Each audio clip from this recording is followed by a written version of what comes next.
السلام عليكم ورحمة الله وبركاته. الحمد لله رب العالمين والصلاة والسلام على أشرف الأنبياء والمرسلين نبينا محمد وعلى آله وأصحابه أجمعين أما بعد. പ്രിയപ്പെട്ട പഠിതാക്കളെ, സഹോദരീ സഹോദരങ്ങളെ, നമ്മുടെ 14ാമത്തെ ഇന്നത്തെ ചെറിയ ക്ലാസ്സിൽ പ്രവർത്തനങ്ങളുമായി ബന്ധപ്പെട്ടതും നിയ്യത്തുമായി എത്രമാത്രം അത് പ്രതിഫലാർഹമാകണമെങ്കിൽ പരസ്പരം പൂരകങ്ങളായിരിക്കണം, പരസ്പരം ഉള്ള ബന്ധം എന്താണ് എന്നുള്ളതുമാണ് പറഞ്ഞുകൊണ്ടിരുന്നത്, അല്ലേ?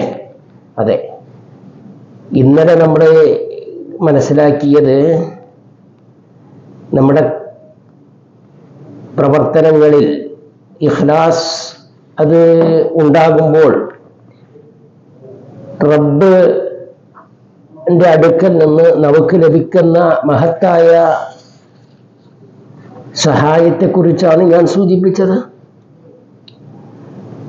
ഇതുപോലെ തന്നെ ഇന്ന് ഇഖ്ലാസിലൂടെ നമുക്ക് ലഭിക്കാനിരിക്കുന്ന, പെട്ടെന്ന് നമുക്ക് അനുഭവിക്കാനിരിക്കുന്ന മറ്റൊരു കാര്യമാണ്, അഥവാ ഇന്നല്ലാഹ യുൻജി സാഹിബൽ ഇഖ്ലാസ് ഇൻദ ശദാഇദി വൽ ഖറൂബ്. പ്രയാസങ്ങൾ, ദുരിതങ്ങൾ, അപകടങ്ങൾ അത് കഠിനമാകുമ്പോൾ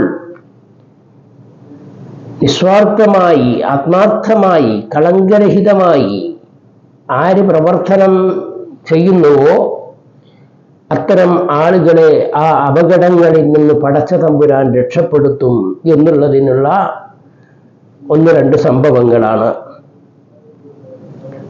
പ്രയാസങ്ങൾ അനുഭവിക്കുന്നു, പക്ഷേ അയാളുടെ ജീവിതത്തിൽ റബ്ബിനോടുള്ള കടമകളും കടപ്പാടുകളും തൻ്റെ ആരാധനകളും തൻ്റെ പ്രവർത്തനങ്ങളും വ്യവഹാരങ്ങളുമൊക്കെ റബ്ബിനെ ഓർത്തും റബ്ബിന് വേണ്ടിയും പടച്ചവന്റെ പ്രീതിയും ഉദ്ദേശിച്ചുകൊണ്ടാണ് ചെയ്യുന്നത് എങ്കിൽ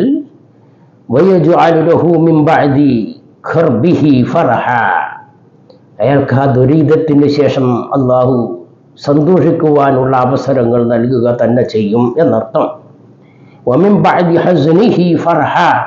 ദുഃഖാകുലനായ ആളുകൾക്ക് മനസ്സ് സന്തോഷിക്കുവാൻ പറ്റുന്ന അവസരങ്ങൾ അള്ളാഹു നൽകുക തന്നെ ചെയ്യും. ഇതാണ് ഒരു സംഭവം. ഇതിൽ പണ്ഡിതന്മാർ പറയുന്നത്, മക്കം ഫത്ഹിനോടനുബന്ധിച്ച് നമുക്കറിയാം, ഇക്രിമത്ത് ഇബ്നു അബൂജഹലിന്റെ മകൻ ഇക്രിമ പ്രവാചക തിരുമേനി മക്ക വിജയിച്ചടക്കിയപ്പോൾ ഞാൻ ഒരിക്കലും തന്നെ ഇസ്ലാമിക പക്ഷത്ത് നിൽക്കുകയില്ലെന്നും മുസ്ലിമാവുകയില്ലെന്നും ഞാൻ ഇവിടെ നിന്ന് രക്ഷപ്പെട്ട് മറ്റെവിടെയെങ്കിലും പോകുമെന്നും പറഞ്ഞുകൊണ്ട് കപ്പലിൽ കയറി രക്ഷപ്പെടുകയായിരുന്നു. പക്ഷേ നടുക്കടലിലെത്തിയ കപ്പൽ കാറ്റും കോളും കൊണ്ട് അപകടപ്പെടാൻ തുടങ്ങി.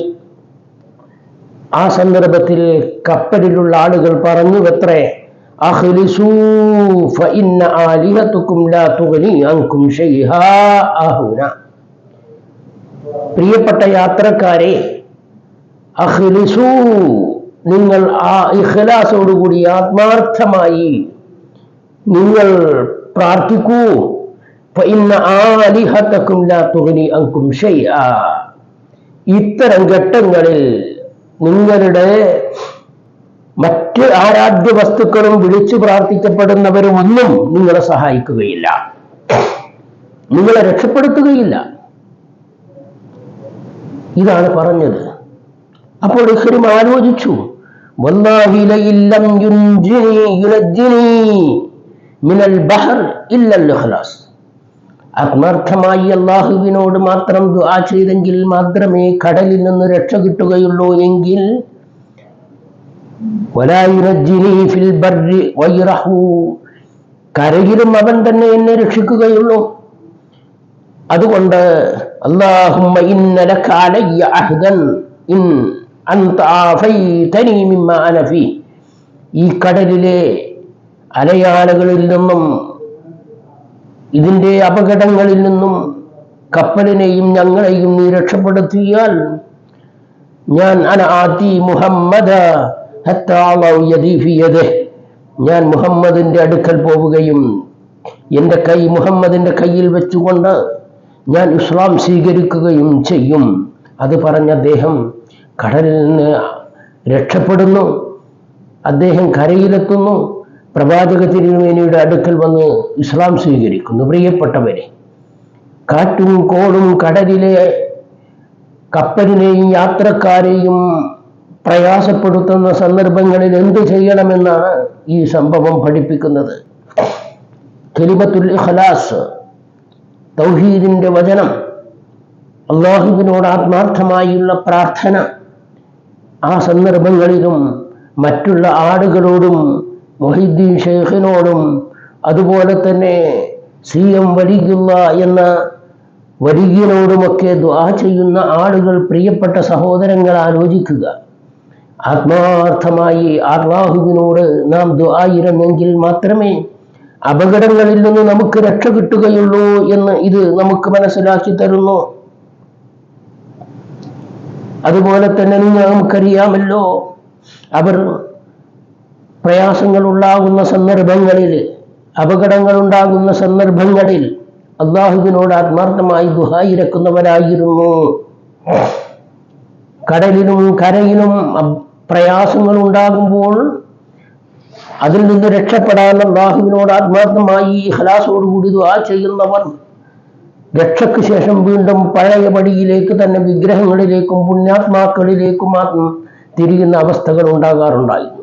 അത് പാടില്ലെന്നാണ് ഈ സംഭവങ്ങൾ നമുക്ക് പഠിപ്പിച്ചു തരുന്നത്.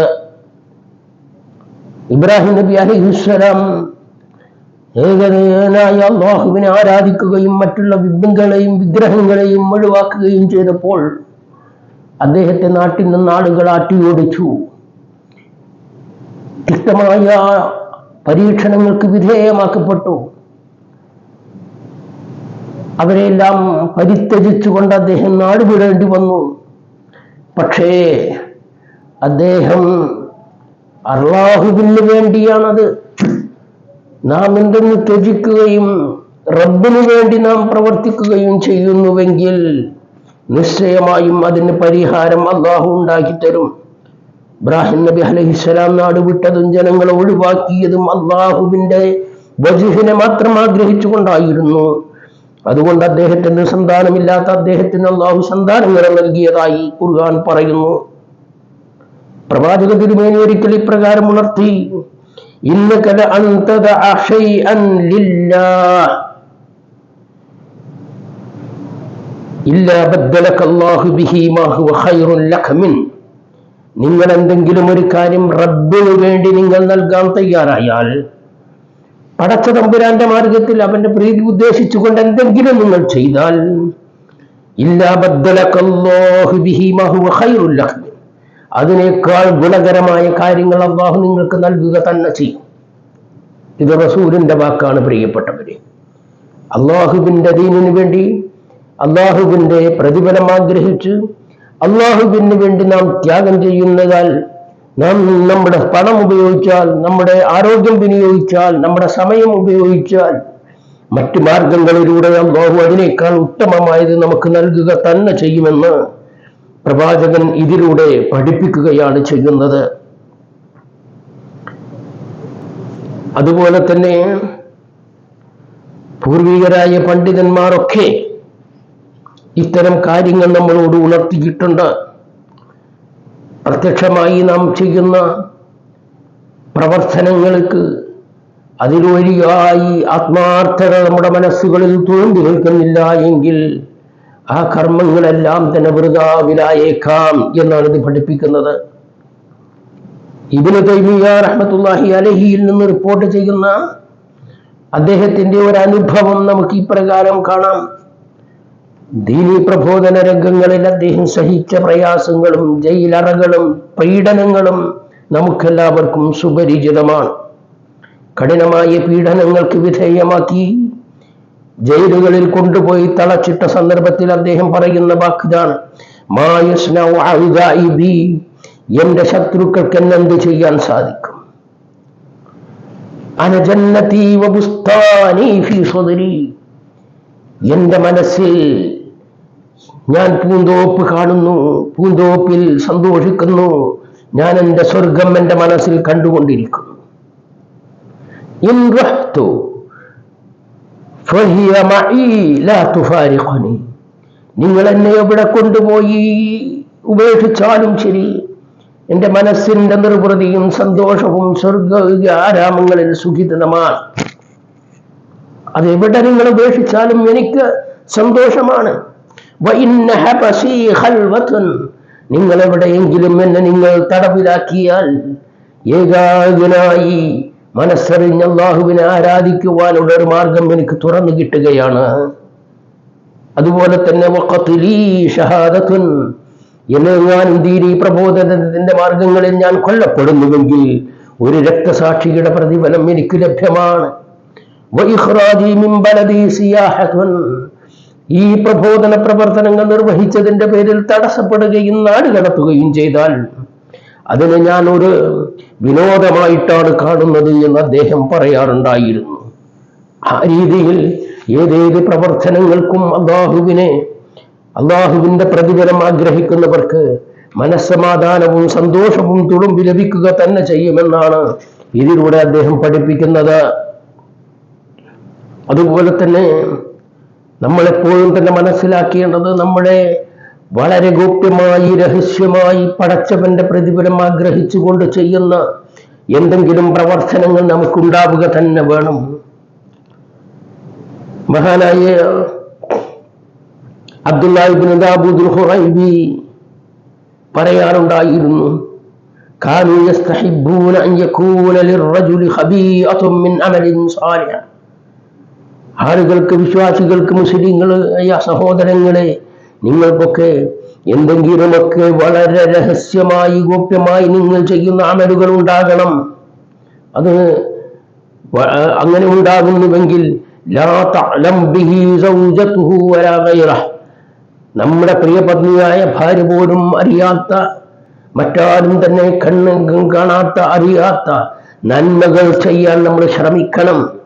തീർച്ചയായും അതിലൂടെ മഹത്തായ പ്രതിഫലം, പടച്ചവന്റെ പ്രതിഫലം ആഗ്രഹിച്ച് നാം അത്തരം പ്രവർത്തനങ്ങൾ ചെയ്താൽ മഹത്തായ നേട്ടം നമുക്കുണ്ടാകും. മറ്റൊരിക്കൽ സുബൈർ ഇബ്നുൽ അവ്വാം പറയാറുണ്ടായിരുന്നു, മനിസ്തതാഅ മിൻകും അൻ തകൂന ലഹു ഖബീഅത്തുൻ മിൻ അമലിൻ സാലിഹിൻ ഫൽയഫ്അൽ, ആരാരും അറിയാത്ത നന്മകൾ നിങ്ങൾ രഹസ്യമായി ചെയ്യാൻ സാധിക്കുമെങ്കിൽ നിങ്ങൾ അപ്രകാരം ചെയ്യണേ, അദ്ദേഹം ഉപദേശിക്കാറുണ്ടായിരുന്നു.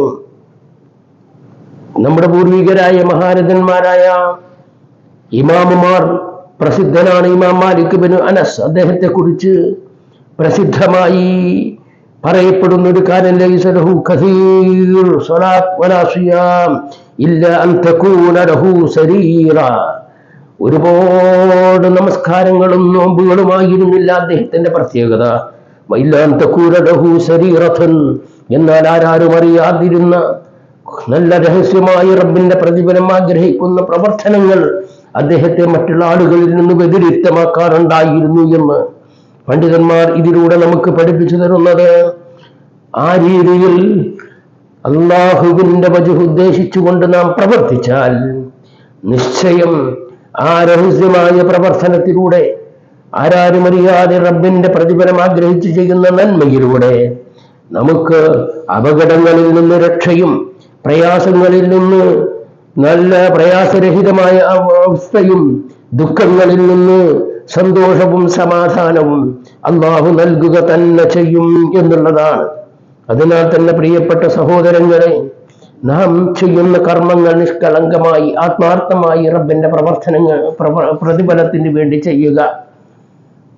അതുപോലെ നാം ചെയ്യുന്ന നമ്മുടെ പ്രവർത്തനങ്ങളിൽ വളരെ ഗോപ്യമായി, വളരെ രഹസ്യമായി, മറ്റാരും അറിയാത്ത, എന്നാൽ താനും തന്റെ റബ്ബും മാത്രം അറിയുന്ന സൽക്കർമ്മങ്ങൾ ഉണ്ടാക്കുവാൻ നമ്മൾ ശ്രമിക്കുക. അത് വിവിധ അപകടങ്ങളിൽ നിന്ന് രക്ഷപ്പെടുത്തുവാൻ, പ്രാർത്ഥനയ്ക്ക് ഉത്തരം ചെയ്യുവാൻ, അതുപോലെ തന്നെ ദുഃഖങ്ങളിൽ നിന്ന് സന്തോഷത്തിലേക്ക് നമ്മൾക്ക് പരിവർത്തനം ഉണ്ടാക്കുവാൻ അത് കാരണമാകും.